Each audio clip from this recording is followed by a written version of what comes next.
autism is a very big spectrum.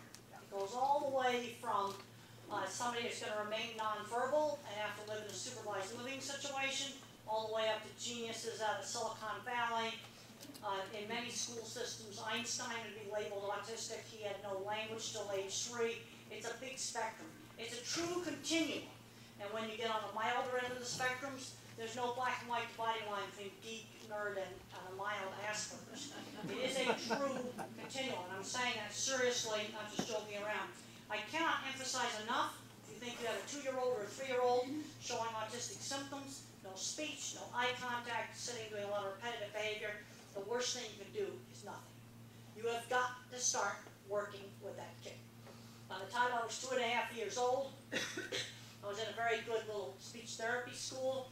My mother hired a nanny who spent constantly time with me all the time, and we played turn-taking games. Turn-taking games of the Chinese checkerboard, turn-taking on the Parcheesi board, learn how to take turns over the sled. Lots and lots of different activities. Because turn-taking is something that doesn't come easy to these kids. You got to teach turn-taking. And another thing my speech teacher did is she enunciated the hard consonant sounds, because I did not hear those very well. Now, a lot of disorders have sensory problems. Sensory problems are common. And there's a lot of people who don't have specific diagnoses that have sensory problems. Sound sensitivity, touch sensitivity, problems with fluorescent lights, all these different things on this slide, autism, dyslexia, learning problems, ADHD, Asperger's, head injuries, various different types of developmental disorders. And then some of these poor kids are getting labeled oppositional defiant. You know, as we're getting, tighter and tighter on getting money for services, there'll be some motivation to put them in that category. They get oppositional defiant because a lot of times it's just bored to death in school. See, one of the problems you have with the autism spectrum is the skills run even. They're good at one thing and bad at something else. We need to be getting a lot more emphasis on building up the area of strength. You just need to get doing that. When I was a little kid, loud sounds like a school bell hurt my ears. Things like smoke alarms can be really bad. It's like a dentist drill hitting a nerve. Now, a sound that bothers one kid may not bother another kid. And these sensory things, lots of people have sensory problems, and they're real problems. And, one kid may love running water, another kid's going to just hate it. Now, you go in, you test the kid's hearing, auditory threshold. That's the ability to hear little tiny sounds. That will be normal. But what's abnormal is the ability to hear auditory detail. That's things like the hard consonant sounds. Like if I said dog, they might just go, oh. They might just hear, oh. They won't hear the hard consonant sounds. That's why my speech teacher had to stretch out and enunciate those hard consonant sounds. Some kids have problems with their hearing fading in and out, just like a bad mobile phone. That kind of fades in and out as you go up and down the hills. Their hearing may be this way. So how can you tell how much of a severe sensory problem you've got? What happens at big supermarkets? What happens in the shopping mall? Every time you go to Walmarts and big stores like that to scream and fit, you probably have very severe sensory issues. And they can be really, really debilitating. Now, another problem that brains and problems have, not just autistic brains, but also dyslexic brains, kids with learning problems, kids with ADHD, the processing speed of the brain is slower. So you have attention-shifting slowness. I have problems like if a cell phone goes off, I orient towards that, and it takes me much longer to orient back to what I'm thinking about, because it takes me longer to shift gears between two different things. Now, this is some interesting research where they had people on the autism spectrum watch Who's Afraid of Virginia Woolf? Well, I have to say, it's kind of boring social movie. When I'm on a plane, I can't keep headphones on, it's so boring. But when they played The Day the Earth Stood Still and my little TV was broken, I made sure I found a seat where it worked. That's the kind of movie I like. Now, you'll notice that the normal person there is looking at the eyes. I didn't even know that people had all these secret eye signals until I read about them when I was 50 years old. And there's something else really important that shows. Look at how many times the yellow line looks back and forth compared to the red line. That's the attention shifting slowness. The red line doesn't look back and forth at all. and they're looking at the mouth and just trying to figure out what's being said. And this happens in many, many disorders. And sometimes you have a person where the diagnosis is going to be sensory processing disorder.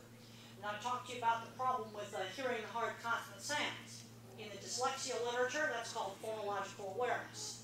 Other literature, it's called auditory processing disorder. Now the thing is, these problems are inside the brain. The ears and eyes themselves don't have anything wrong with them. It's how it's processed once it gets past the ears and the eyes. Now some people, and I'm finding this is very common, when they go to look at something, the image will break up like a mosaic. This is real common.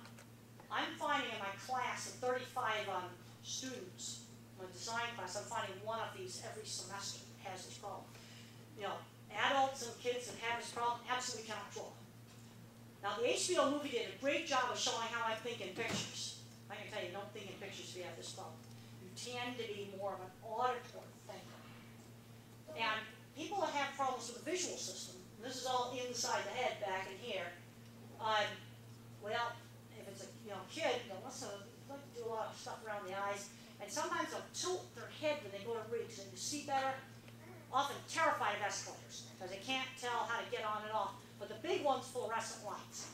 There's one thing I've changed in classroom design. I get rid of 60-cycle fluorescent lights. Now I know that they're energy efficient. So what are we going to do about energy efficiency? You're going to have to go to electronic fluorescent lights that are maybe 300, 400 cycles. Otherwise, the person's going to feel like they're in a discotheque. Also, the old-fashioned energy waster light bulbs, 100-watt light bulb, those don't flicker. The hot ones don't flicker. And guess what? You go in and get an eye exam, probably going to be normal. If you ask a kid, have you ever looked at print on the page? Does the print on the page wiggle and move? And now we're going to get into simple ways to correct this problem. Simple things you can just do at home. Well, if you got windows, get your desk over by the window. If you're stuck in an office with fluorescents, then 100-watt lamp. Put that in the cubicle. I had a dyslexic student that had this problem. And if she hadn't had her laptop computer, she would have flunked out of school. Because TV-type computers flickered, and some of the flat panels that are backlit with a fluorescent light, those also flickered. She also printed her homework on tan paper. Try printing the reading material on maybe light blue paper, gray paper, lavender paper, try all the pastel colors to reduce the contrast. But the big thing that can help a lot of people is colored lenses. And I have sent a number of students out sunglass shopping, and I said, well, go find the pink ones, the purple ones, the pale colored ones, try on all the hippie glasses. They can find a head shop, they've got a whole lot of really good glasses. And what you do is you just keep trying on different colors until you find the ones where the print no longer jiggles. How these glasses work, why they work, nobody really knows. It has something to do with the circuits inside the brain. Then these other things, personal glasses, that has to be done by a professional.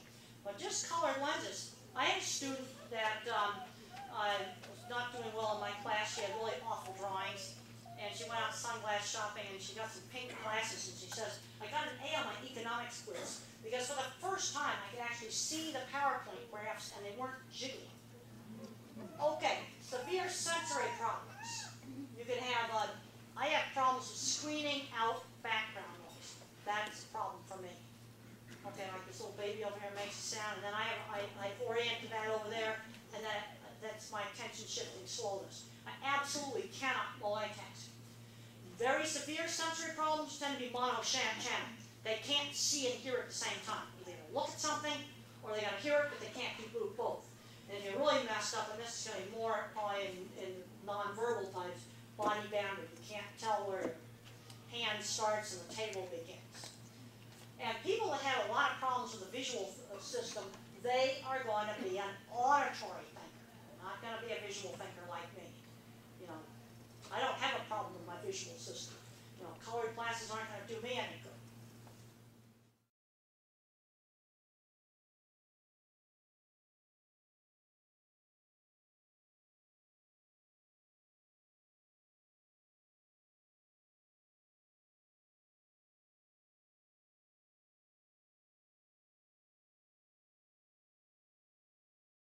Okay, scientists have learned a lot about the sensory problems. They are real. Now there's a really good database you can go on. It's called PubMed, P-U-B-M-E-D. PubMed is abbreviation for public medicine. You type PubMed into Google, and then it'll say, enter PubMed. There's a sponsored link up there that comes up, PubMed.com. That is not the right website. You've got to go into the website that will bring you up the National Library of Medicine. And then another search box will come up, and you can search the summaries of veterinary journals and medical journals free. Another great site is Google Scholar. Go to Google and type in Google Scholar. And now it'll bring up another website, and that kind of cuts out all the garbage that's out on the internet, and you stay in the scientific literature. And you get off what I call a wild net, and get into a more controlled net with a lot better information. Scientists have learned a lot about the abnormalities in the brain. And one of the big areas where you have abnormalities is the circuits in between different brain departments. I kind of like to visualize the brain as an office building. And you're going to have inter-office communications between different departments. And that's where there's problems. And the interesting thing is, this is explaining visual thinking, a lot of word-based tasks are processed in the visual cortex. You see, when you hear a word, you see a word, speak a word, or you think about a word, so you have different parts of the brain turn on, you've got to have inter-office communications in the brain. And this is where there's a lot of problems. In autism, dyslexia, many disorders. Also, you can have the same problem with head injuries. Now, what happens in a condition like autism is the connections simply don't grow. In head injury, they're ripped, especially the long-distance cables. I'm very concerned about all this head concussion stuff with football. I tell you right now, if I had a son, he wouldn't be playing high school football. When you know how much, I study a lot of neuroscience. I get all these neuroscience journals. And knees, yeah, you can fix them, you can wear braces, but you mess up your brain, you are just messed up. You're really in trouble. Okay, up at the top of the office building, you have the frontal cortex, where the chief executive officer would be. Now, of course, Organic Valley, we have a more like laid out kind of building, but you're more traditional kind of big corporation. And you've got us techie people call that the suits up in the office, and that's your frontal cortex. In fact, this is the front part of your brain. No memory stored here. It's all association. Boy, it makes you really good at social stuff. And then you got the division vice presidents. That's kind of the language department. And then underneath there, you got all the good geek stuff. Visual thinking, mathematics, all the fun things. Then down there, getting closer to the basement, the human resources department. You've got the amygdala to stir up trouble. And then, coming into the base of the building, you've got the incoming data lines. A lot of problems there. A lot of scrambling on the auditory lines and the visual lines. And if you're working with very severe autism, these people will often want to touch and smell things because those senses actually still work. Seeing and hearing is a scrambled up mess, and touching and smelling actually works. Those are simpler systems, and they're less scrambled. Okay, this is a route map for all the inter-office connections in the brain. Okay, let's call it brain airways. Okay, over here on the right-hand side, we got the East Coast. In the middle here, this is the emotion center, that's Chicago, and out here is Silicon Valley. So, boy, if you didn't have some autism genetics, we wouldn't have any electricity. We wouldn't have any computers. We wouldn't even have a building here, a modern building. Because the real social people didn't make the first stone spear. The thing is, a little bit of that autistic trait gives you some advantages. Too much gives you a giant disability. So what happens kind of in autism on brain development? Well, we cancel a few flights up here on the East Coast, and we cancel a few flights to Chicago. Now, one of the things, the problems that causes, when we cancel flights here, I lose the ability to multitask. And this is the most fragile part of the brain, the frontal cortex.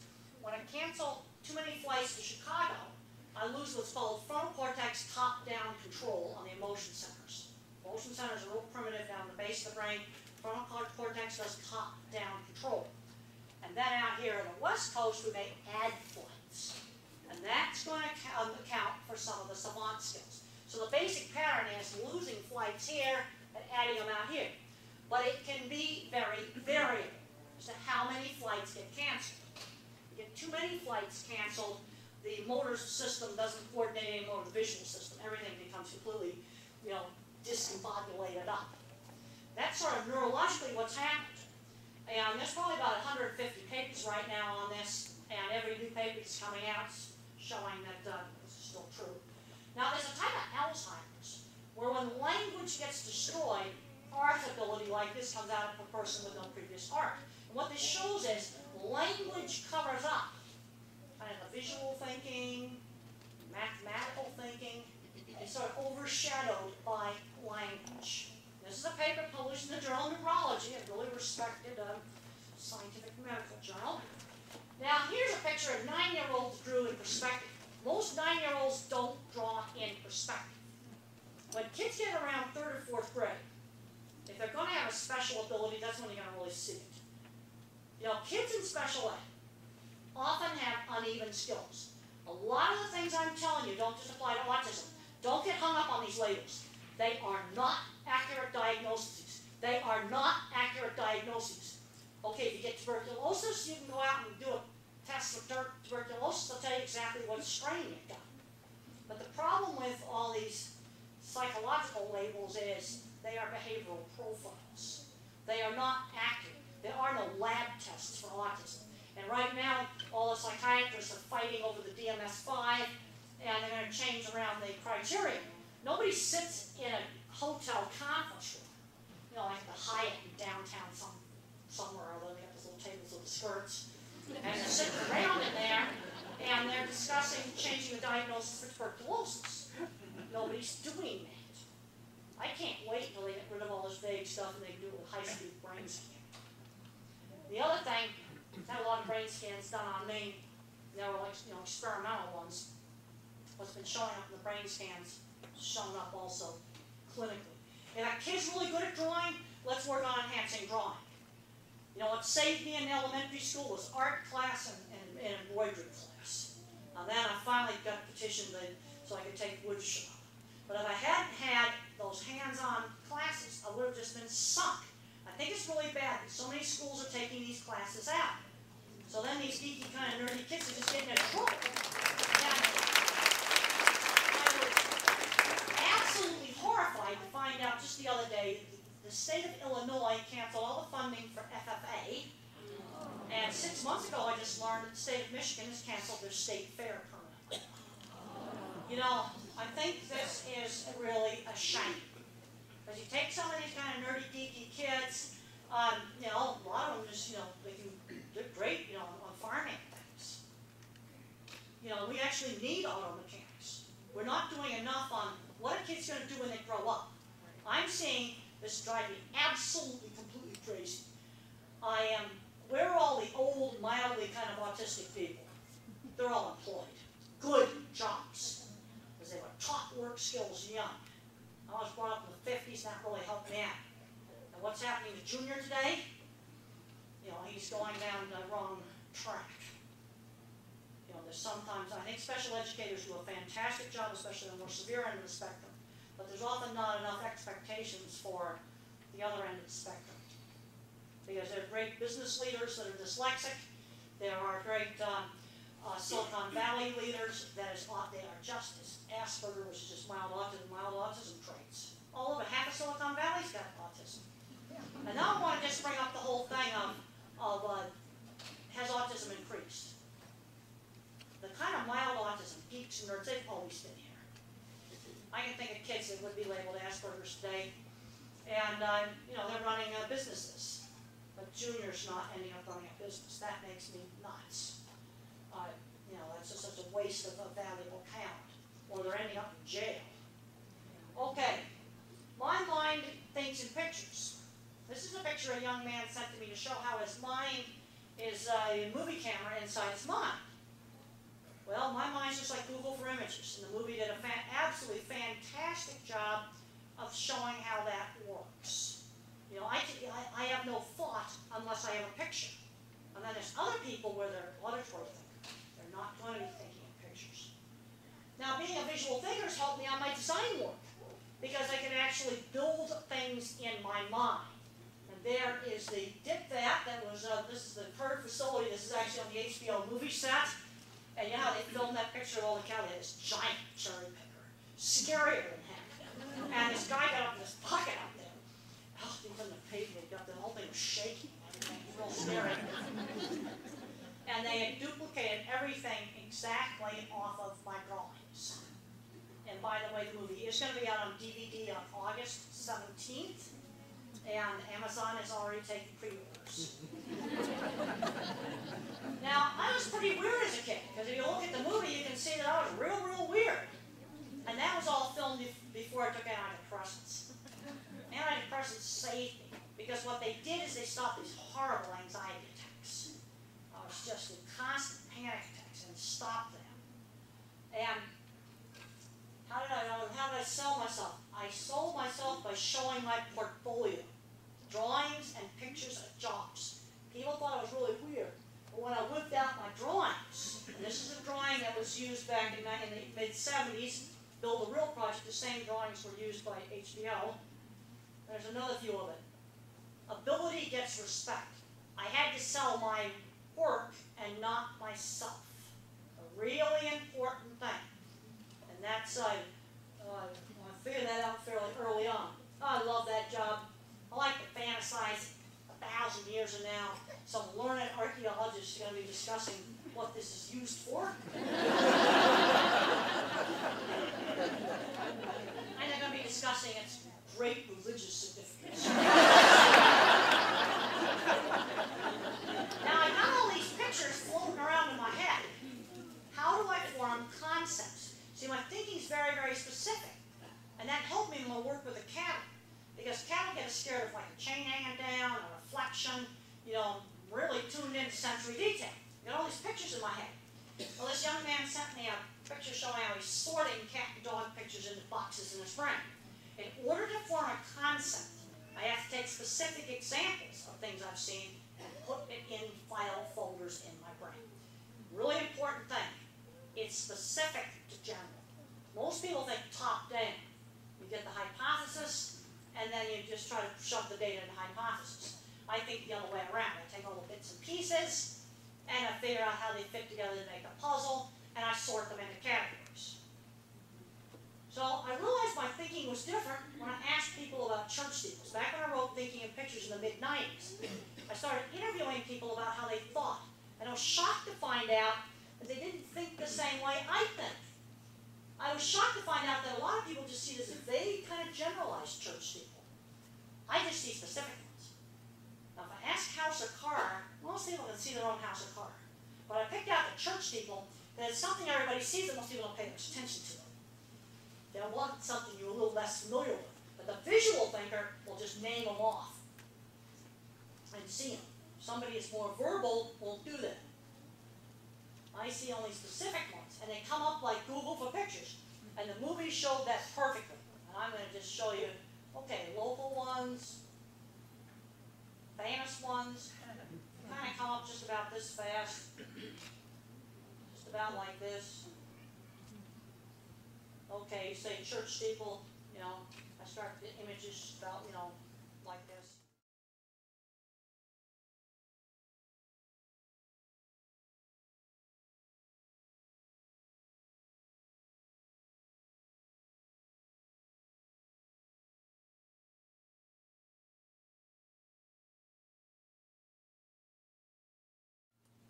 And I used to joke around that I had a gigantic, huge internet connection that went deep into my visual cortex.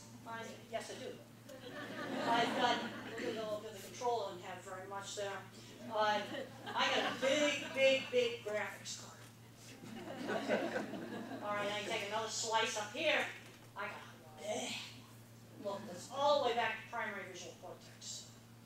Look, this doesn't even get anywhere near the primary visual cortex. You see, I got a big circuit there that goes deep into the graphics files. Now, I want to emphasize, not everybody on the spectrum has this. They tested a lot of people, and some of them did not have these big cables. Because some people are a word thinker. They're not going to have this. But the thing about the autistic mind is that's universal. It's also a bottom-up thinker, specific to general. That's true for all of them. But they're not all visual thinkers. Now, some people are thinking pictures like me, and this is not just in autism. Often, absolutely cannot do algebra.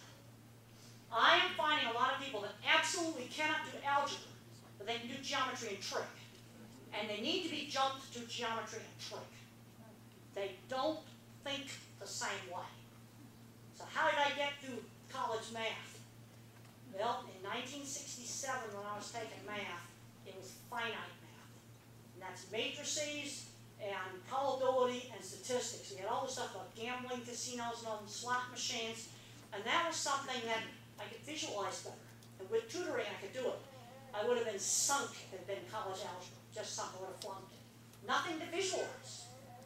Now, another kind of mind is the pattern thinker. Think visual thinking, but more abstract. Chess, organic chemistry molecules, things like that. These kids often have trouble with reading. But this is a kid that when he's in 4th grade, he needs special ed in reading. Maybe he needs to be taking high school math. And don't make them do baby math. And some of these kids can just figure out the math without doing the work. That's okay. They think differently. Now, the thing you got to do is you've got to rule out cheating.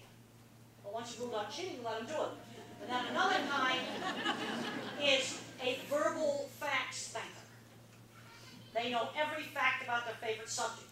They are not visual thinkers, and their math skills are usually fairly ordinary. And then some are auditory thinker.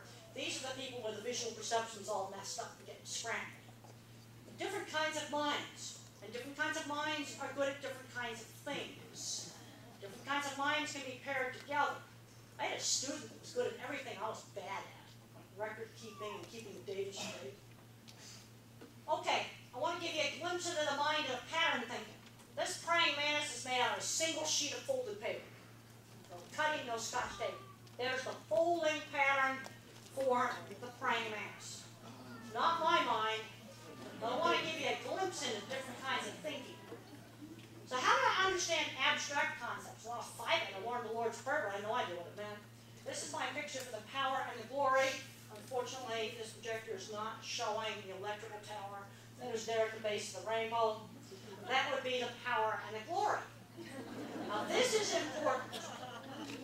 Bottom-up thinking. Specific examples are used to form concepts. Pictures are sorted into files. You know, what is something like rude behavior?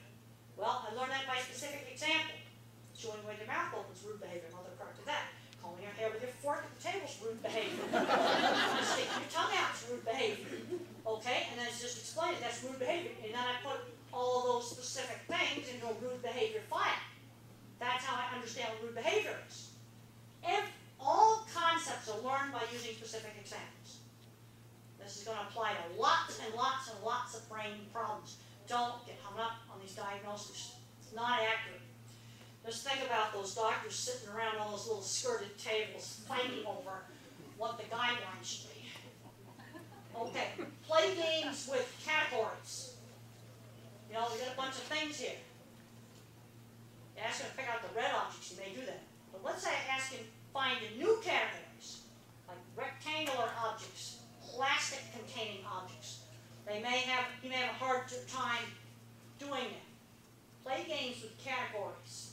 They've also got to learn concepts like larger than and smaller than. This bottle of water is half full. This bottle of water is full. Less and more. Teach with lots of specific examples. The autistic mind sees detail. You got a big letter here made out of little letters. So I flash this up here, and I tell them to find the little letters.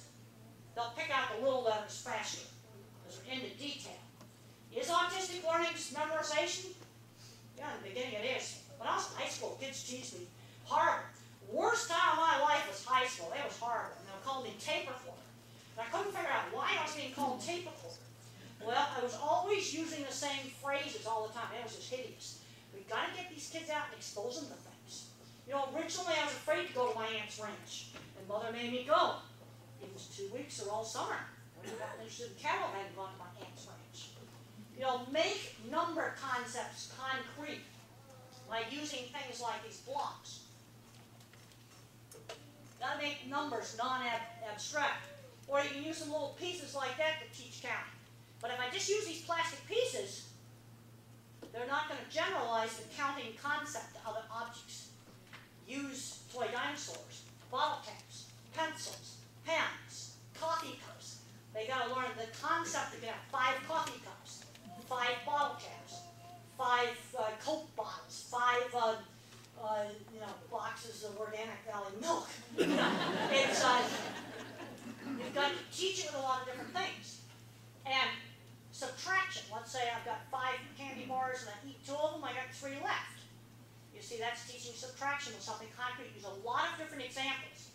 Because to teach a concept, you've got to have more than one example in the file folder in the brain. It's actually neuroscience research shows the brain makes file folders. But fractions, why don't we cut up fruit, cut up pieces of cardboard, things like that to teach fractions. Now, there's a lot of social circuits that get kind of taken out of the geek brain, and it can be very variable. I lost a lot of them. You know, social stuff doesn't really interest me. You know, I got social interactions through shared interests. I get satisfaction out of making good things happen. I had a lady come up to me today that said that, my book, Thinking in Pictures, really helped her out. That makes me happy. That's something real. And there's other people on the spectrum. There are a few more social circuits hooked up, and they get very frustrated with their inability to date. But you're going to get social interaction through shared interests. We've got to get these geeky kids into the computer club, the drama club, art club, music club, chess club, mathematics club. You know, and there's things you can do out on the internet. I'm seeing a lot of smart kids getting so addicted to video games. You can't get them to do anything else. Now, some of those kids could become video game designers, but for every video designer candidate that's got the skills for that, there's 10 others that are not video game designer or programmer material. I would have been one of those kids. I would have been a video game addict if those things had been around. Now, I'm not suggesting banning them, but we need to, limit it to an hour a day. Well, another brain scan was done on me, and I was more interested in looking at pictures of things than in pictures of people. But if you didn't have people in this world interested in pictures of things, doing things, well, nobody would invent anything new. We'd still be living in caves. Because after all, the social yakety-yaks didn't invent the first bow and arrow. Social interaction through shared interests.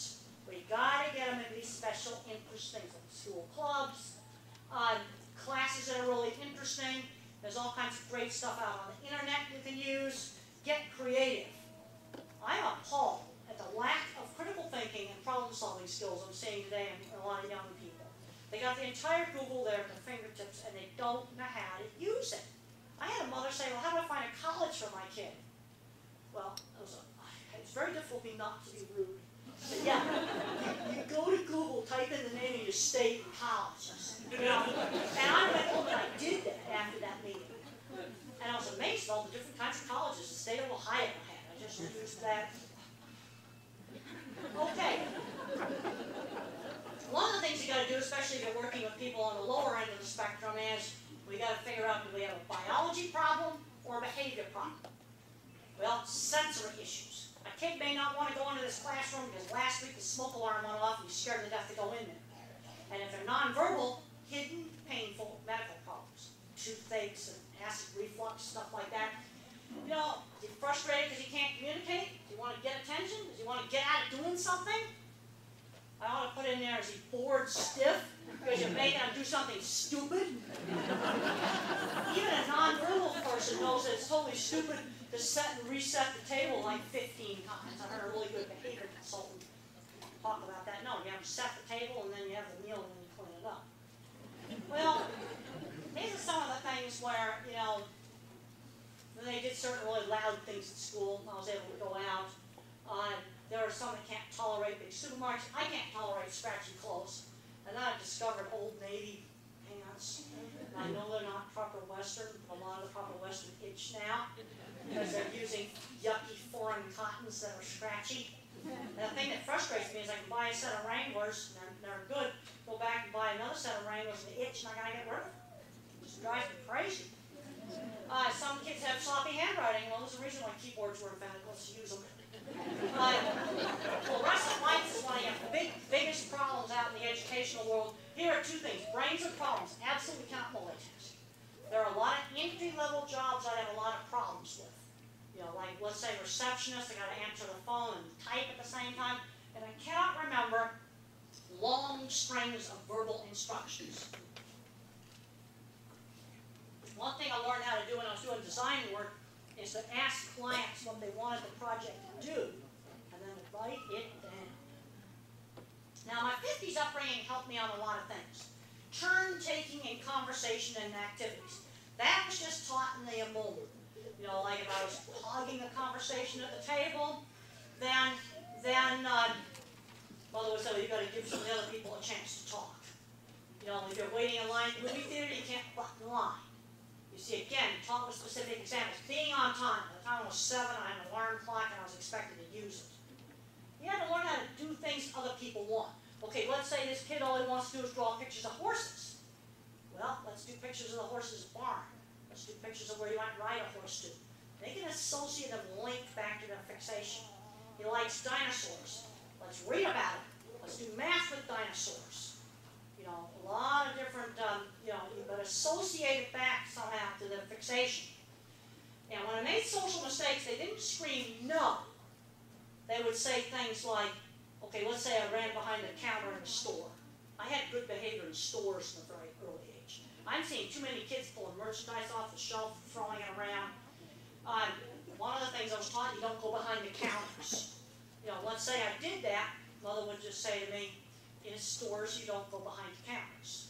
She didn't scream no, she says, remember, you're not supposed to go behind the counters. She would just give me the instruction. And being rude, what's being rude? I talk about bad table manners again. She would have your mouth open and ask me to shut my mouth. If I had my fork in my hair or up here, Mother said, don't wave your fork back down on the table. And there was absolutely consistent discipline between home and school. Yeah, tantrum at school? No, how do you show that now? Now, I think it's fine to be eccentric, but you can't be a rude, filthy, dirty slut. And there's a scene in the movie where a can of deodorant slammed down and says, you stink, use it. That happened. In fact, it showed the producer exactly how to slam it down for it. And I was furious at the time. But now I go back and I thank that boss for doing that. You know, laughing at somebody who's overweight or looks weird, you know, staring at people, ought not to do that.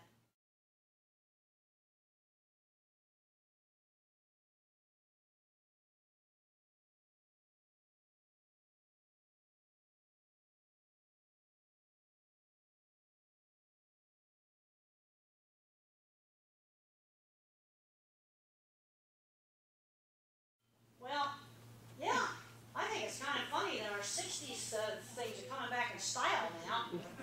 And there's good old Sheldon from Big Bang Theory, boy, he's as geeky as they come. And the thing that's interesting about the tech community is they avoid the labels. They get worried about some of these labels holding the kids back. You know, I get out there, I was just was talking to some people in the Amish community. Yeah, they got a kid's a little weird, maybe he's got a little something wrong. They put him to work on the farm. He might be just absolutely wonderful working with the dairy cows. You know, and again, it's a hands-on thing. And we need people to do these things. Okay, I have a rule system I still live with today. When I was in high school, I took all the rules of the world and I put them into 4 file folders in my brain. Well, if you want a civilized society, that's your premise. You can't be killing people, burning down buildings, and stealing everything. Then you have the courtesy rules. They got some places to break some rules, especially stupid school rules. And then there's rules, these vary a lot from system to system. I call them sins of the system. In my high school, there was sex, drugs, and smoking. No, sex, drinking, and smoking. And I knew that if they could absolutely trust me on the sins. I could do lots of other illegals, but not bad if I was discreet. Like riding my horse out on the pasture without a staff member, going up on the roof. You know, as long as I was discreet about some of those other things. And also in the 50s, there were much clearer values about right and wrong. I am just horrified at some stuff in the movies these days. Okay, if you have a nonverbal individual, this is some of the stuff you gotta look for. Acid reflux, constipation. constipation, urinary tract infections, yeast infections. Boy, I've been there with that problem. I have to watch my carbs and cut the sugar way down and control that. Ear infections, bad teeth.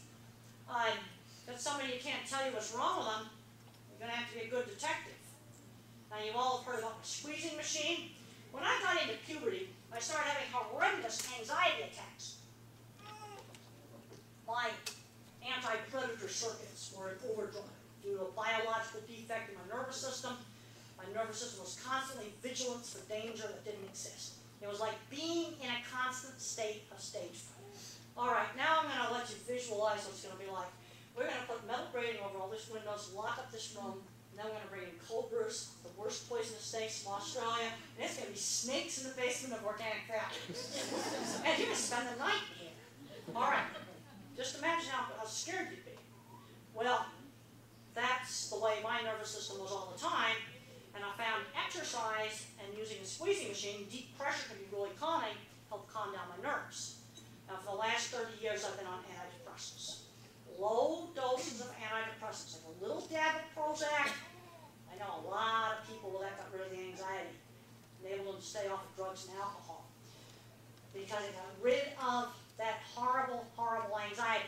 But the mistake that doctors make with antidepressants is giving too high a dose. See, the doses for anxiety are way, way, way lower than the doses for depression. And one of the best drugs on the market actually is Prozac. But you've got to understand that it's a slow metabolism. You take one Prozac, it takes several weeks for it to go out of your body. So, let's say you start taking Prozac, maybe 2 weeks after being on Prozac, you start getting insomnia and feel like you drank 10,000 cups of coffee. You're on Prozac overload, serotonin overdose, and you got to cut the dose. Other drugs are faster metabolizers. But if you have to get off them, it makes it hard to get off. Prozac, if you have to get off them, just stop taking it.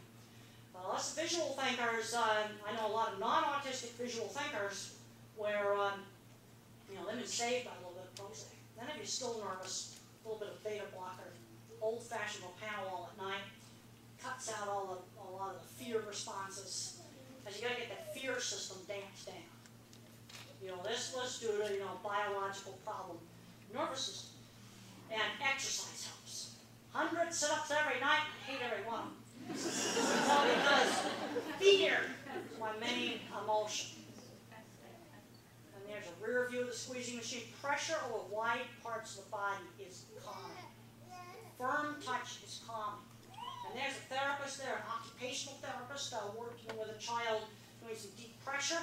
If you're working with a child, try doing something with speech therapy. Right while you're doing something like this. It sort of can help unscramble that bad phone line. It's sort of like taking a phone outside. I know in this building here, since it's made out of metal, that sometimes you got to go outside to get the cell phones to work. Well, it's sort of the same way in autism. You do some of these sensory things, it can sometimes sort of like taking a cell phone outside. And now the signal can actually get through. But usually these things work best if you do them for 20 minutes, and then you stop doing it. Sometimes slow swinging works. Or try singing. Some of these kids can learn to sing before they can speak. Singing is on different circuits in the brain. And there's a little boy with a weighted vest. And the thing is, a weighted vest helps some kids and not others. Some kids, they concentrate better if they sit on a ball, but I wouldn't make them sit on a ball all day. There's a tendency sometimes to overdo some of this stuff. And I think it's important to get these little kids to like being touched. See, when I was a little kid, I wanted to feel the good feeling of being held, but it was just too overwhelming. And work on desensitizing them, deep pressure. You're not going to get those scratchy, yucky, Wranglers made with yucky cotton against my skin. I know, it's very frustrating. I bought some really nice, attractive, 100% cotton dress pants that were Western, and they itched. I just can't stand it. Okay, we've got to start thinking about what a kid's going to do when they grow up. When they're 12 or 13 years old, they need to start getting their first job. I'm seeing too many smart, geeky kids that graduate from college and they've never delivered a paper, they've never walked a dog, they've never milked a cow, they've never done any work. I just got back to Illinois, so detasseling corn is the thing that they do there. When I was 13 years old, since girls were taught sewing in the 50s. I had a sewing job. 2 afternoons a week. I hemmed the dresses and took apart the garments.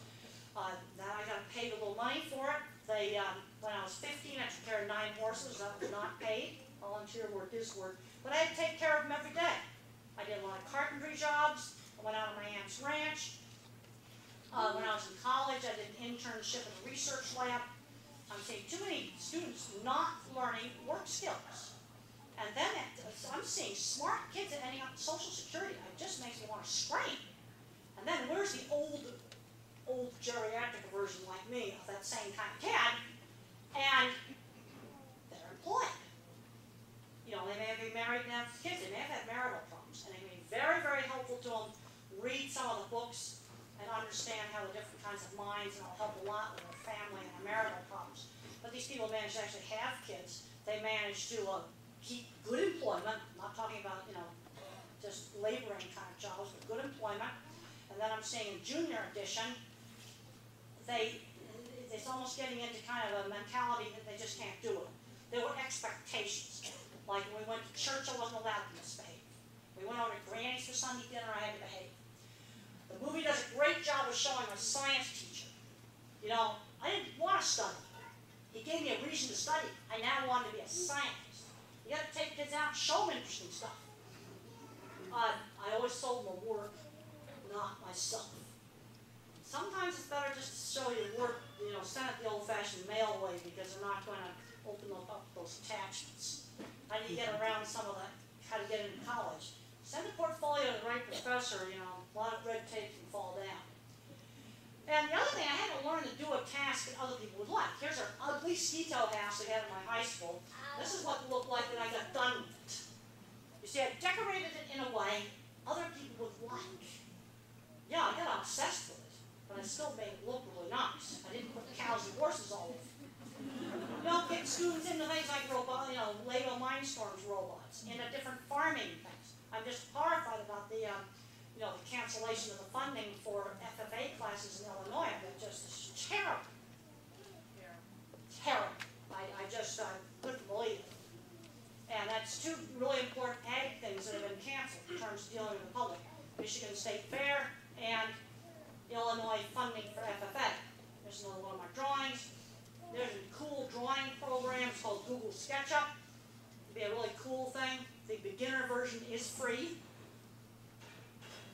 You know, how about your educational resources? A lot of those hands-on classes that have been coming out of the schools, they're at the community colleges now. We got to start really thinking about what we're going to do with these kids and get creative. Yes, they got to be social. They got to learn how to be more social. But what I'm saying is they get so hung up on being social that they forgot about, you know, what they're going to end up doing for the rest of their life. And that really worries me because I get social through shared interests.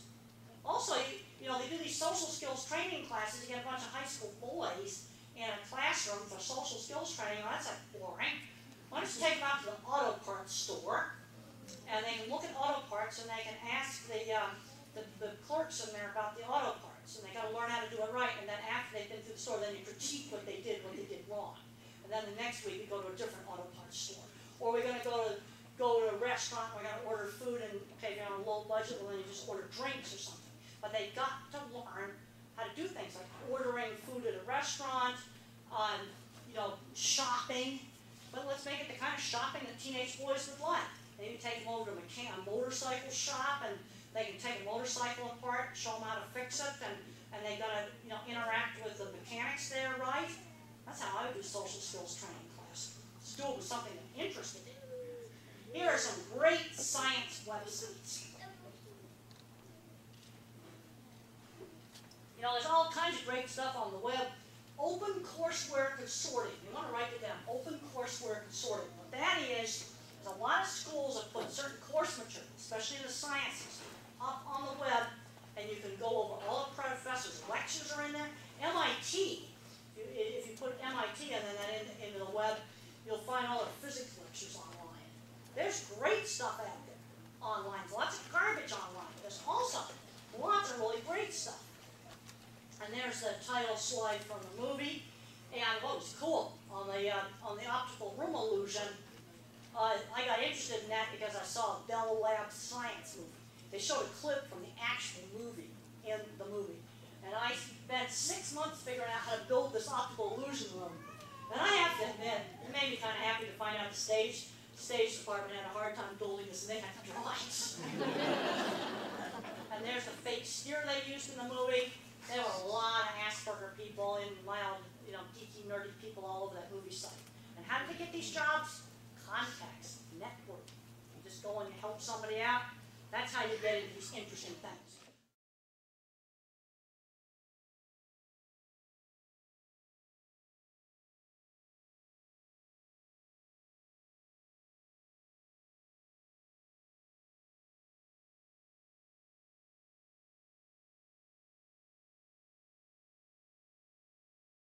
There's the plant where my career started. And there's a scene in the movie where I run into the wife of the plant manager.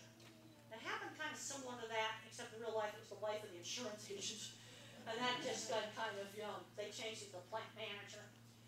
And one of the problems I had, I got thrown out of school in 9th grade for throwing a book at a girl. They called me a retard. And I had to switch from anger to crying. See, I had a few canceled flights to Chicago. So modulating flights is difficult. But crying is much better tolerated at work than hitting is. And things weren't easy. But I was also very determined. After I got kicked out of that feed yard, I did go right down to the Arizona Fire Ranchman, and I got that press fast, and it showed it really pretty accurately. Okay, how about jobs for visual thinkers like me? Industrial design, that's basically what I do. That's industrial design. Okay, how about, auto mechanic, doing architectural drawing, fixing computers, photography, animal trainer, anything to do with taking care of dairy cows and things like that. That all, visual thinkers are often really, really, really wonderful with the animals. And architect, there's a lot of, great jobs. And how about the mathematicians? They're going to be your computer programmers, your engineers, your statisticians, your IT people like that. And then you have the ones that are the word thinkers. Some of those make really good journalists. They're really good, they love library jobs, they love history. They'd be good special ed teachers. And this sounds kind of weird, but they'd also be good stage actors. Because the thing about being autistic is social skills have to be learned like acting in a play. And you just get better and better and better at acting in a play. Working memory is terrible. If I was a computer, I got a gigantic, huge internet inside my head, but I'm probably at 286 for processor. That's the original PC. I can't remember more than 3 steps, and there's a lot of entry-level jobs and a lot of multitasking that'd be horrible. And then you have people that are nonverbal. There's a lot of jobs out on the farm that they could do really well. Things like taking care of calves, there's all kinds of things. You gotta look at where is a person's strengths at. I want to talk now about some medical stuff. First of all, I'm sick and tired of the fight in human medicine between so-called natural and organic, natural alternative things, and regular medication. I'm sick of that. You know what? I use both. I take an old tricyclic, and then I said in the other talk, let's say you're on some meds and they're working really well for you. Don't change it to take the latest new thing. If you're stable, and it's something reasonable, don't mess with it. I've seen too many apple carts tipped over, and it's just been a disaster. And then I take acidophilus bifidus for my yeast infections. I take some herbal yeast cleanse stuff, and then I'm doing, if I pretty well got gluten out of my diet, I don't worry about the trace amounts, that's impossible when you travel. But I pretty well got most of the gluten out, and I've got 10,000 tons of carbs out. I cut out all the Diet Cokes. And looking at, I kind of like to look at agriculture too. And I think in the future, the markets like organic and natural, some of the different specialty markets, they might become 25 or 30% of the industry. But when I did a press conference out in Beverly Hills, and they were getting off on that, I said, yeah, but there's maids in this hotel, and they need, affordable food. What I see happening, what I think is going to happen in large-scale commercial in the future, is there's really a lot of things in organic that they can adopt. I went to a great little talk just the other day in Iowa from a company that's developed good composting methods, and they're using a lot less chemicals on the corn now. And I can see more of those kind of things, and then there's still some chemicals used. But taking, it's sort of like mixing the two together. I can see something like that becoming a new large-scale commercial. And evidence of effectiveness. One of the problems we have on the alternative side of things is studies showing whether things work. We need to be doing a lot more studies. I was really pleased to see at the animal science meetings this year a lot of papers on various plant-based herbal remedies. Thought that was really good. We've got to find out what works, what doesn't work. But on the other hand, I've been a practical person too long, and there's a point where anecdotal does get to be evidence. But you've got to figure out where something works and where it doesn't. And let's just go over some of the conventional things. First of all, there's way too many drugs given out to little kids on camp. It's terrible. Totally terrible. And I like to use a military analogy. These are the light weapons. A lot less side effects. You get people a lot of anxiety, especially older kids and adults. Oh, wonders. Not a Paxil fan. I'm getting too many memory complaints and get fat on it. Prozac, these two are no longer on patent. They're $4 down at Walmart now. And they're not interested in selling these two that are no longer patented. They're probably two of the best in the bunch. They're the original ones. You see, because when they come up with the other ones, they had to design around all the patents for Prozac and Zoloft, or they would have ended up in court. And as soon as they're always pushing the new stuff. The new's not always better. I'll tell you right now, some of the new stuff's not all that good. These are the heavy weapons. These drugs were originally developed for schizophrenia, and this is the granddaddy of them all.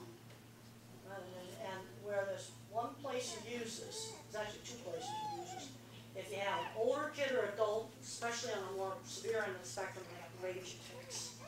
So many flights into Chicago are canceled, you can't control they can't control the rage. But again, little small doses.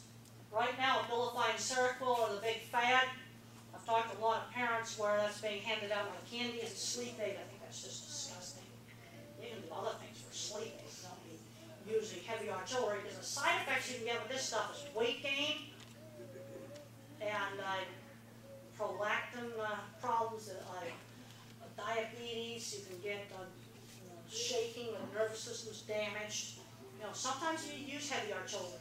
Another thing it works for, let's say you've got an adult, or maybe a teenager, where the sound sensitivity is so bad they cannot tolerate normal environments. There's one case study on the PubMed database where a tiny dose of this stuff, and you only use a quarter of a milligram a day. This is like 1/4 the starter dose. It's a tiny homeopathic dose of risperidone. And that can stop sound sensitivity. But this is a real heavy-duty drug. But I've seen people where the sound sensitivity is so bad, they can't do normal stuff. They couldn't be in this room. They'd be overwhelmed. Okay, the low-dose principle for people on the spectrum applies to these three classes of drugs.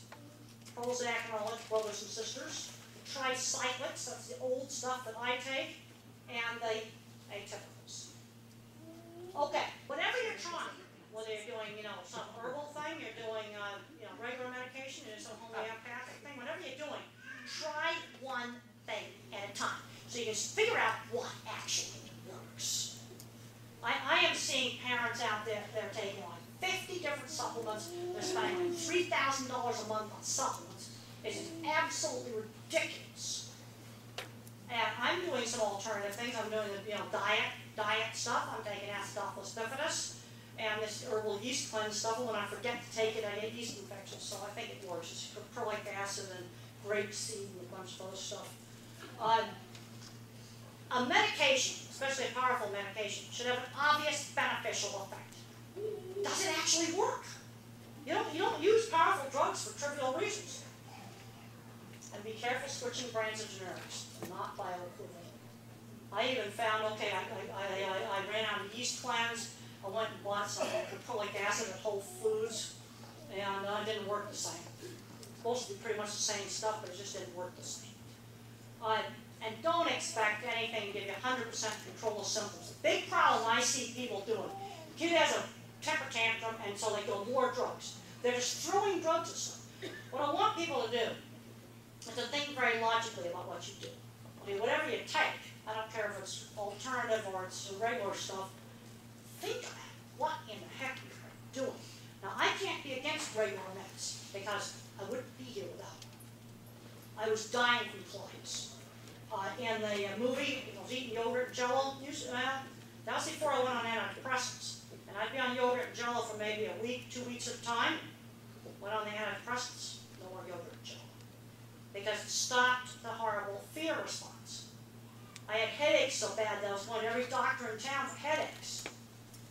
And that went away because it cut the fear. You know, now you got St. John's wort, that's sort of a natural Prozac. That might have worked, but I didn't know about that.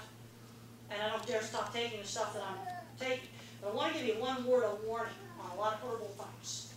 You get really sick and you got to take antibiotics, and you're on St. John's wort, it will strip the antibiotic out and make it not work. Just on the last trip I was on, I ran into 2 men that had MRSA, really bad MRSA infections. They had one vancomycin. You go on vancomycin, you don't want to be taking St. John's wort because the vancomycin won't work. I got really sick. I had bronchitis really bad, wouldn't go away, and the doctor put me on antibiotics, and I was still taking the yeast cleanse. The antibiotics weren't working. You stopped the yeast cleanse, and it worked. There are interactions you've got to watch out for.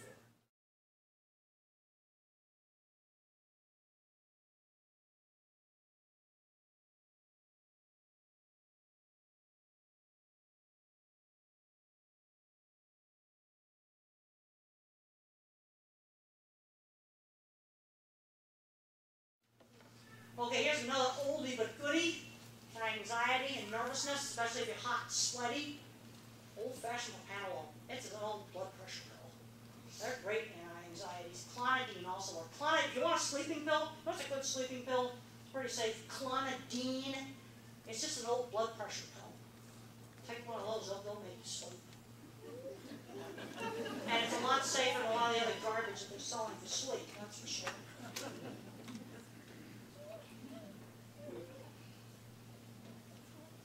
Okay, now there's some kids where they'll get rage attacks and it's actually a psychomotor seizure. Yeah, and that's being controlled then with epilepsy drugs. Now some of the natural things that might work is B6 and magnesium supplements, dimethylglycine supplements. They also act like natural seizure drugs. I know there's quite a few homeopathic things that actually act as anti-seizure medication. But what it is, it's seizure activity. Little tiny seizure activity. You've got to be given some kind of agent to stop that little bit of seizure activity. Like if you have a rage that comes out like a switch, some little minor provocation, boy, they're just in a flying rage. It's probably psychomotor epilepsy. And then how about the ADHD drugs? Way too many of those given out. One thing we need to be doing is getting a lot more exercise, getting a much better diet. We're not, when I was a little kid, we ate fish on Friday. The Catholics kind of had that as a rule. But you know what? It was really good nutritional wisdom because you were getting omega-3s. There's getting to be good scientific research on the omega-3s.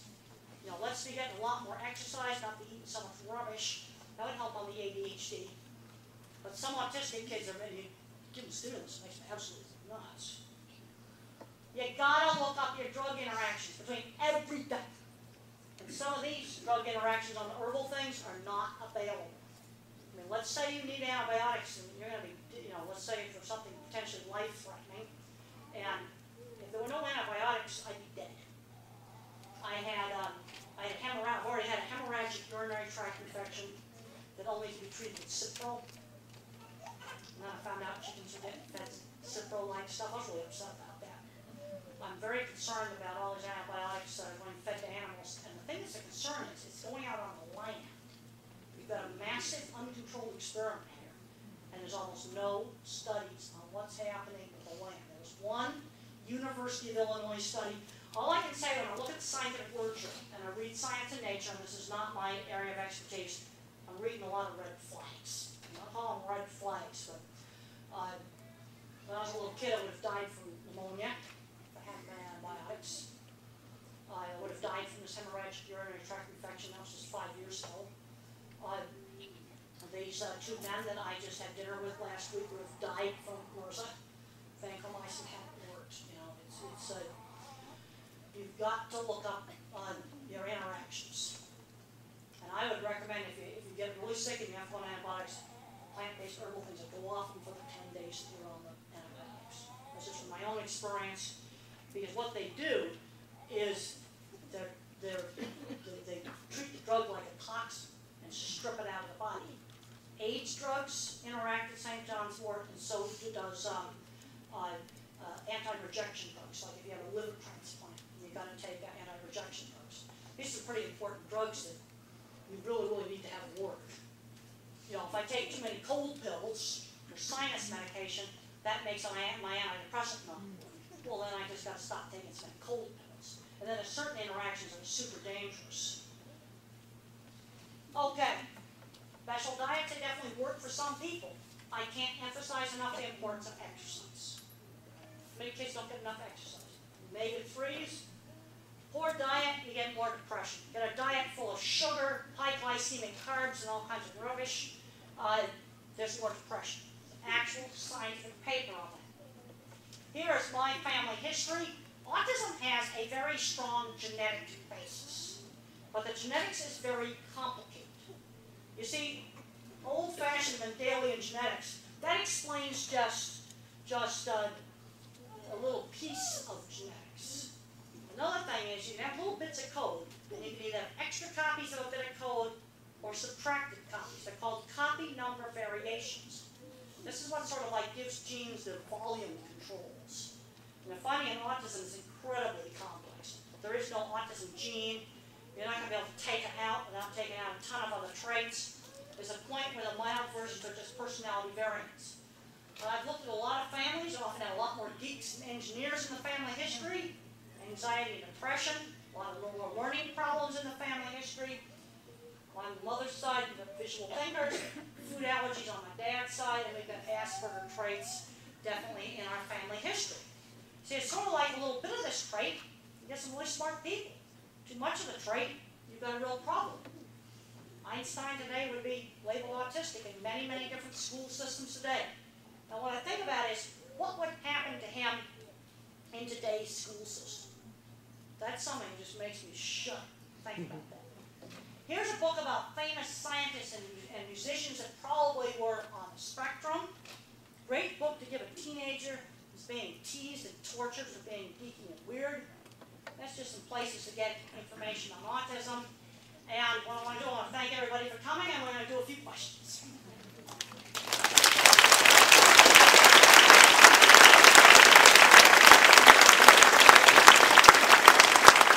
Okay, we got a question right back there. Talking about supplementation and things like that. What will marijuana have? What would marijuana have? Well, I know quite a few people on the autism spectrum that actually smoke pot. It's very calming. They do it to calm themselves down. And, you know, when you look at sort of like all, you know, different illegal drugs out there, and marijuana, in a lot of ways, I think it's less bad than alcohol. I mean, I've known people that, alcoholics that are mean drunks. I worked in construction, got involved in quite a few of those, and not nice at all. But there's some people that, you know, like all that anxiety that I had, you know, they take it because it calms them down. But then things like antidepressants also work really, really well, you know, with a low dose. I mean, I know tons of designers are taking a little bit of Prozac, and you get just the right dose, you get rid of the anxiety, and there's no intellectual impairment. I'm not a fan of any of substances that kind of like mess up your ability to think. When I found out about that memory thing with Paxil, I had like 4 or 5 people now telling me about that. I tried taking this awful drug called buspirone, brand name, dreadful crap. I got rid of my anxiety, but I couldn't think. I couldn't gather my thoughts. I was dreadful. You know, I mean, we've got to have things where people can think. Okay. You gave a lot of examples about, I just didn't do that because mother said don't do it, or mother said do this, or What about for our kids who just simply don't do it? There's a real stubbornness trait. How do you get through Well, that? I can tell you right now, if I had done something like wreck the living room, that's what would happen. And I can only remember getting spanked twice.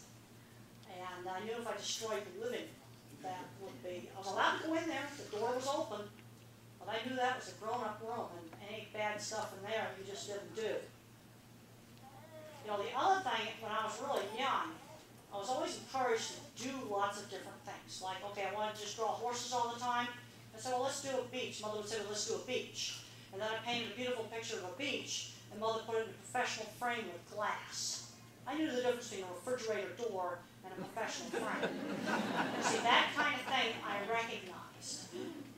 Do you think some of that stubbornness could be sensory related though too? Yes, this is where you've got to figure out, is it behavior or is it sensory? Like, maybe he doesn't want to go to a restaurant because it's noisy. You know, a lot of restaurants now, there's a zillion TVs all around, and it's just too overwhelmingly stimulating. You see, and there's somewhere that these sensory problems can be extremely debilitating. I wish they would do a lot more research on the sensory things and how to treat them. Because I know people where it's absolutely debilitating. They couldn't, they could not work in the office environment upstairs here, even though it would be pretty quiet. They wouldn't be able to work in that. They can't do regular stuff. They can't socialize in regular places. They can't go to, you know, a sporting event or something like that. They're just too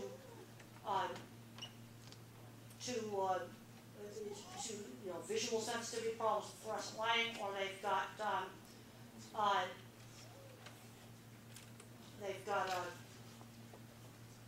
you know, sound sensitivity.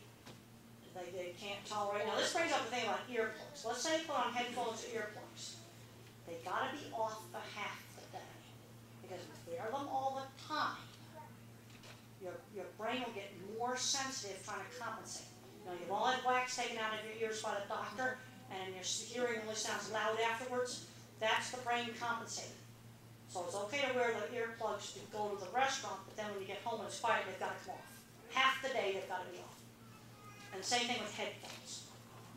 What about an adolescent that when you try to talk to them, they say, I just need it quiet, I need to think? Some of them do. The question was, what do you do with an adolescent that says, I just need to have it quiet, I need to think? There are some that definitely need time to think. See, I process slowly. And if I have to really think about something complicated, I like to say, well, we'll get back with you tomorrow about that. It takes me longer to think. Because you've got to remember, the processing speed of the brain is slower. Now, for a lot, you see, social stuff, you know, where you're kind of keeping track of all the social things going on in the room, that takes a tremendous amount of processor space in the brain. That's really complicated data to process. But you see, if I'm designing something and I'm sitting there quietly drawing, that doesn't require all that processing speed. And I can just slowly there work on it. And the pictures come up in my mind, and there's also a tendency to ask you to do something, just say no. But then, if you think about it for a while, then they're likely to say, I know a number of people where you ask them to do something, they'll go, no. And then a day later, you bring it up, they might be willing to do it. You give them a chance to mull it over. Or you might say, well, you can give me an answer the next day. You know, like I was afraid originally to go to the ranch, and then I was gotten pictures of the ranch. I talked to my aunt on it. Well, they didn't actually have a phone on the ranch, but she came to visit and had a chance to talk to her.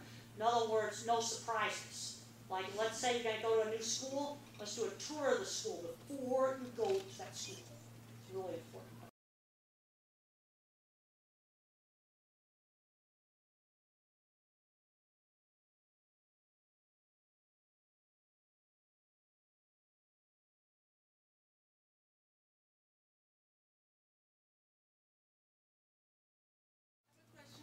As a designer, Temple, do you tend to visualize the solution, or do you work in a more iterative process? Well, I tend to see the solutions. I tend to see how to do it. And then when you say integrative, I don't know what you mean by that either. What's an integrative solution? Iterative, do you have I don't even know what that word means. What's iterative mean? It means that you do it once and then you want to redo it to refine it, and then you keep redoing it. Well, one of the problems you have is a lot of people on the spectrum is what I call the perfection problem. They'll destroy a lot of really good work. And the thing you got to learn is you've got to get work up to a certain standard. I'm going to give you a suggestion to how to get rid of that. Okay, let's say it's some visual thing. Well, let's take something like photography. If you were to go through the National Geographic, which would be like the pinnacle of the photography career, taking pictures for the National Geographic, I bet you can find mistakes, a few technical mistakes in some of those pictures. You know, so you can kind of like group photography into different levels. National Geographic level, and a few other really high-end things. Time magazine level. Then you get into the local newspaper, you know, good snapshots and bad snapshots. And examples of these different things. And so that even if you work for the National Geographic or some big photography studio, you can still have work that'll get published where you can still find something technically wrong with it. In other words, the idea of getting up to a standard. If the person's scientifically inclined, you can tell them you've never reached absolute zero. Absolute zero is the point where all the atoms stop moving. You can approach absolute zero, but you can't get there. You can't get to absolute zero. So some of these things may help, because this is a common problem. I mean, I know parents are just so frustrated because their kids deleting off their computer all this beautiful work they've done. Another thing on drawing, you need to learn to draw by hand first. Otherwise, the eye isn't connected to the picture. Okay, right there. How long did you have that squeeze box, or do you still have it? Well, the question was how long I had the squeeze box. I built it when I was in high school, and then I built a better version of it after I graduated from college. And it broke 2 years ago, so I didn't get around to fixing it. So, but now I can hug people, so.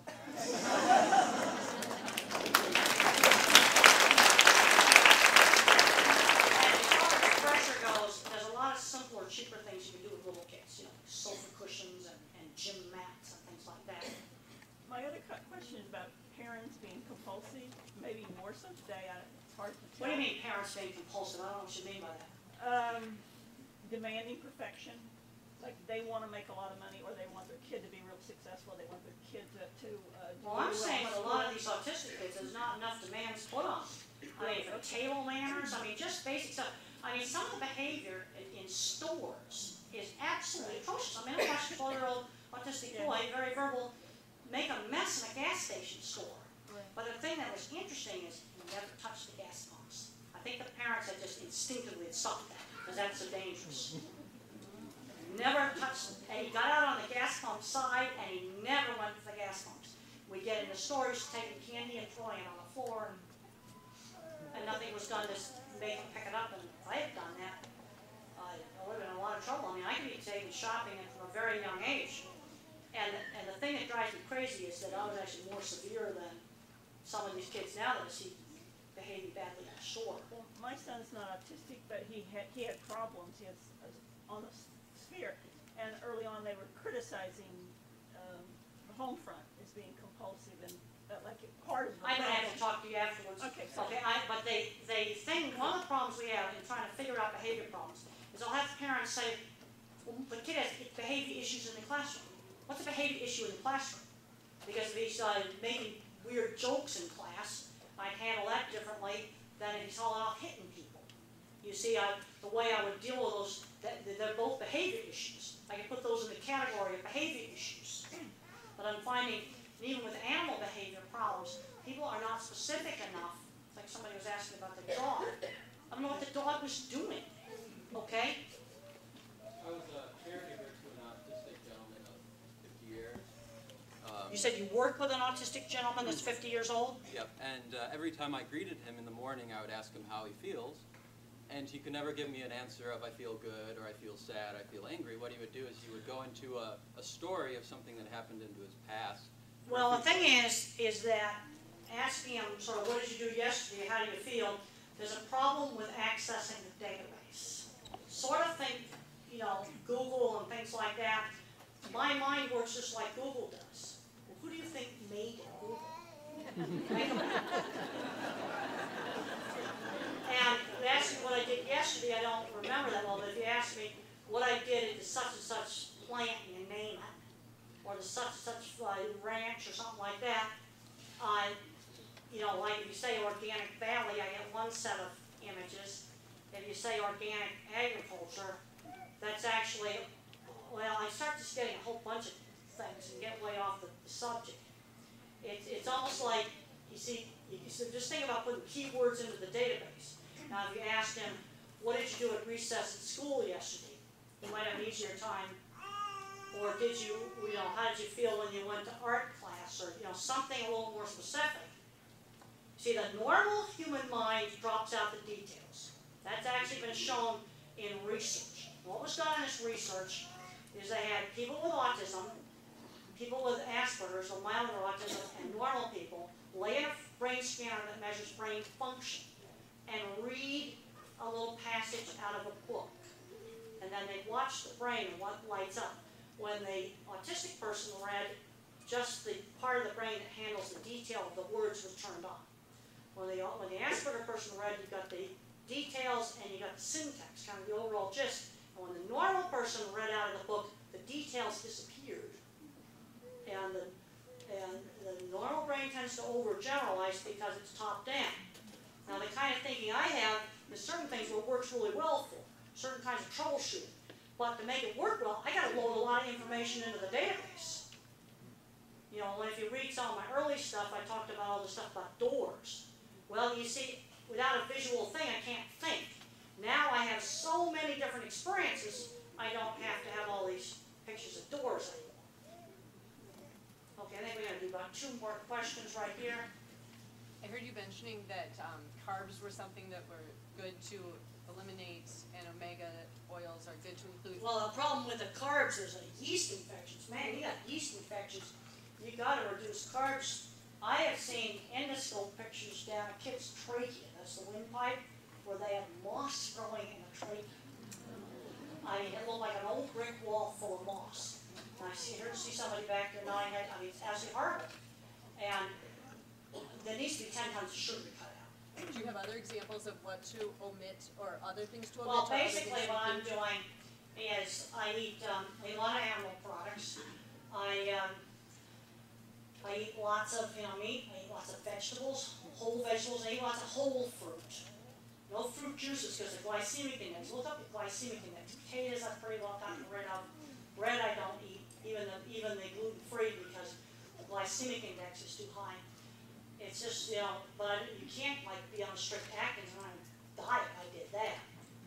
But I eat a lot of vegetables and I eat a lot of Mexican. And then when I gotta do fast food, I do Taco Bell because I can eat the crispy taco with the corn. You know, I had to figure out how to do it on the road. I do Wendy's chili. Always got a little gluten in it, but not enough to matter. Because I've got to, I got to function on the road. You see, this is where I'm a very practical problem solver. And I do different things, but since I'm a bottom-up thinker, I'm not so much into the ideology of it. There's one particle of gluten in there, I'm not going to worry about it. And I think sometimes being on a diet, you get too worried about that, because I've seen people where if they eat one crouton, they're really sick. Well, if I eat one crouton, I'm not going to get really sick. Thanks. Okay, and then right here, the bandana on your head. I'm a verbal thinker, but I'm still kind of good at multitasking. Is every kind of case of Asperger's kind of different? Well, you can have different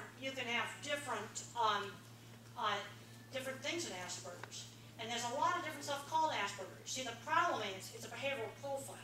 It's not a precise diagnosis. It's just like profiling hijackers. It's no more accurate than that. And of course, one of the main things they look at is social things, and different brains get wired up different ways, and you might be better at multitasking. Us visual thinkers just terrible at multitasking, and I'm finding that's true for a lot of the non-autistic ones. You see, it's a continuum of different traits. I mean, I think the thing in trying to better your life, I think the way to approach this, don't get hung up on these labels. That's top-down thinking. Let's just stop doing that. Okay, where do you have a specific problem where you need to improve? If you gotta learn just basic social skills, and then you gotta go out and just, you know, well, I've told people that, you know, like adults on the spectrum, I said, you go out and you go to a local Starbucks or McDonald's or whatever, and I want you just to order a cup of coffee. Just go in there every day. This guy's really low income. That's about all I want. Because I want you to like learn how to go up to the counter, order it, say please and thank you, and just get more comfortable doing that. And I want you going to a different coffee shop, you know, kind of around in a rotation. You know, go into a store and just buy just some little thing. Go to the grocery store, cut up your grocery shopping so that, you know, and he can walk to the grocery store. So that you're going to have to just learn how to interact with the people at the grocery store. You got to practice social skills. The other thing that's good is that someone can kind of critique you, not in front of the other person, and show you where you did something wrong. Maybe you videotape. Because you've got to learn how to do these basic things. So let's look at where there's a specific problem. Let me tell you, first talk I ever gave in graduate school, I panicked and walked out. Panicked, walked right out of the classroom. I left the class with 30 undergraduates there, no teacher. I did that when I was in graduate school, when I was in the master's program in the early 70s. And when I first started doing my cattle talks, the thing that saved me is I had great slides. I had really fabulous slides. And then I have students, and they go up to do their first paper at the Animal Science Society, they're absolutely petrified. And I always go over and make sure the slides are good. And I said, the worst thing that can happen is you can freeze and read your slides. And for a 15-minute presentation at the animal science meetings, nobody's going to get all over you about that. But we've got to make sure your slides are really nice. You know, there's things that you do in practice. Okay, we'll take with maybe somebody over here, right here. My mother's very much still alive. She's 83 years old, and she's going to go to the Emmys with me. And my aunt died in the mid-80s, and my father was died. Okay, I think we'll do one more, and then I'll just hang around. Well, there's a few books left, and then I'll get right there really quick. Why do you think the squeeze box would help you with the human touch? Well, the problem I had with the human touch is it couldn't control it. See, the problem is it was like an overwhelming tidal wave of stimulation. The squeeze machine, I could push the lever and make it stop squeezing. I could control it. You see, that's the thing.